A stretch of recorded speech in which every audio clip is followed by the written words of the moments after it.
આજે વિશ્વ ટીબી દિવસ છે, ત્યારે જામનગરમાં વિશ્વ ટીબી દિવસના ઉપક્રમે જનજાગૃતિ રેલી યોજાઈ હતી.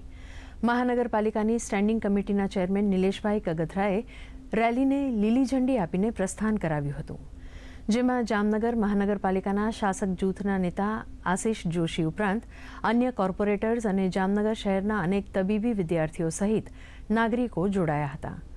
ટાઉન હોલમાં યોજાયેલ કાર્યક્રમમાં ટીબી અંગે નાટક રજૂ કરાયું હતું.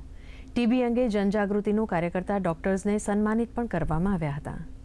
રોગ છે તેને નિવારવા માટે તેમજ લોકોમાં જાગૃતિ કેળવવા માટે એક રેલીનું આયોજન કરેલ હતું. તેમજ જામનગરમાં ટાઉન હોલમાં જે ટીબીની સારવાર આપે છે તે દરેક લોકોને આ કેવી રીતે સારવાર આપી તેના માટેનો આજ કાર્યક્રમ હતો. આ ટીબીના દર્દીઓને પોષણયુક્ત કીટનું વિતરણ કરવામાં આવ્યું.